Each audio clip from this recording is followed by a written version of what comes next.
Hi hello नमस्कार, मी प्राजक्ता. माझ्या नवीन YouTube चॅनलमध्ये आपले मनापासून स्वागत. आज आपण वडापावची रेसिपी पाहणार आहोत. त्यासाठी आपण 6 बटाटे उकडून घेतलेले आहेत, 2 वाट्या बेसन पीठ, 10 ते 12 हिरव्या मिरच्या, 2 गड्डे लसणाच्या घेतलेल्या आहेत सोलून, कोथिंबीर, कढीपत्ता, मोहरी, जिरं, धने जिरे ओवा पूड घेतलेली आहे, हळद, मीठ, आलं आणि तळण्यासाठी हिरव्या मिरच्या. आता आपण रेसिपीला सुरुवात करूया. आपण एक मिक्सरचा जार घेतलेला आहे. आपण बटाट्याच्या भाजीसाठी मिरचीचं वाटण बनवणार आहोत. मिरच्या टाकून घेतलेल्या आहेत. यातला 10 ते 12 लसणाच्या पाकळ्या, 1 इंच आलं, कढीपत्ता, थोडंसं मीठ. आपण बारीक पेस्ट बनवून घेणार आहोत. आपण मिरचीची बारीक पेस्ट बनवून घेतलेली आहे. आता आपण फोडणी देऊया बटाट्याच्या भाजीला. आपण कढईमध्ये तेल टाकून घेतलेलं आहे. तेल तापलेलं आहे. आपण 1 चमचा मोहरी, छोटा 1 चमचा जिरं, कढीपत्ता, त्याच्यामध्ये अर्धा चमचा हळद टाकून घेणार आहोत, 1 चमचा मीठ, हिरव्या मिरचीचं वाटण, हिरवी मिरची सर्व टाकून घेतलेली आहे. छान परतून घेणार आहोत. आपण जे बॉईल करून घेतलेले बटाटे आहेत ते त्याच्यामध्ये टाकून घेणार आहोत.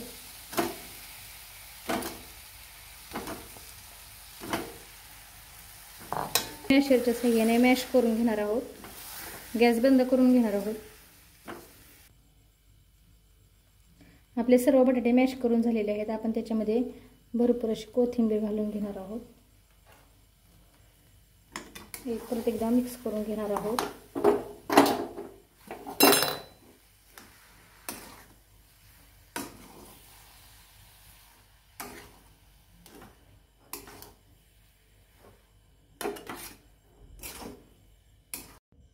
आता आपली बटाट्याची भाजी तयार झालेली आहे. आपण आता वरचे कोटिंग बनवूया.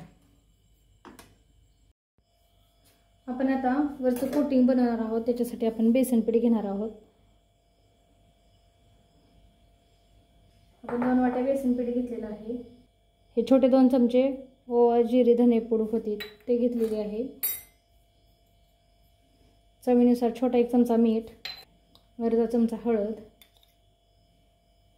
छोटा अर्धा चमचा सोडा घेतलेला आहे. थोडंसं पाणी टाकून मिश्रण टाकून घेतलेलं आहे. जास्त पातळ पण नाही बनवायचं. आपल्याला अजून थोडंसं पाणी हवंय. आपण थोडंसं पाणी टाकणार आहोत.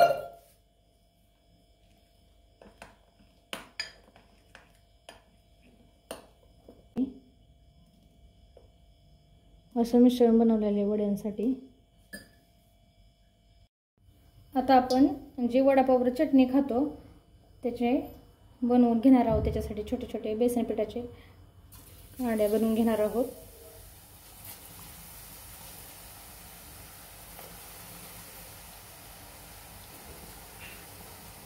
चुऱ्याची चटणी बनवणार आहोत आपण, त्याच्यासाठी ते बनवून घेणार आहोत.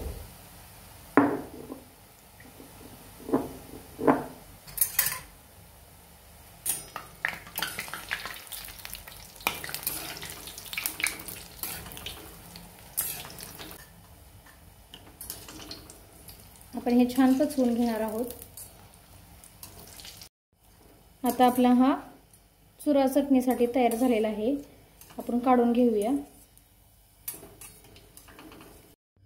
आपण वडे बनवण्यासाठी छोटे छोटे बटाट्याचे टिक्के बनवून घेतलेले आहेत. ते त्याच्यामध्ये डीप करून आपण वडे तळून घेणार आहोत.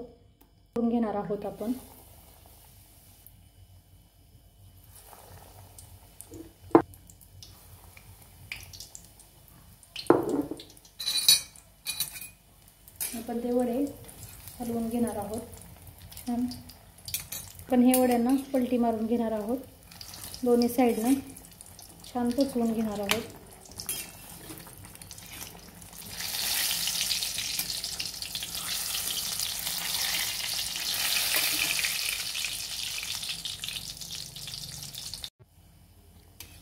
आता आपले वडे तळून झालेले आहेत, आपण काढून घेऊया.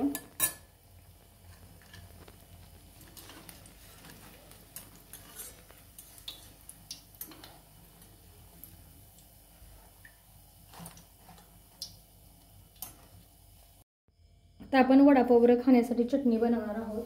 त्यासाठी आपण जो चुरा बनवून घेतलेला आहे तो मिक्सरच्या जारमध्ये टाकून घेणार आहोत.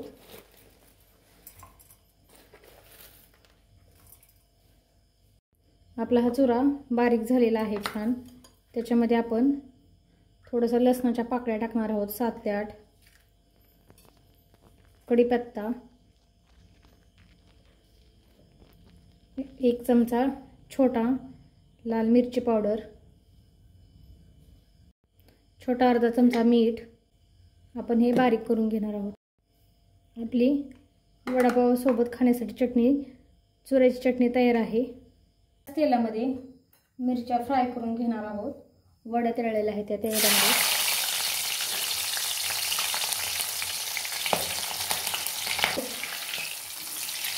घेणार आहोत. आता आपण प्लेटिंग करूया. आता आपला वडापाव तयार झालेला आहे.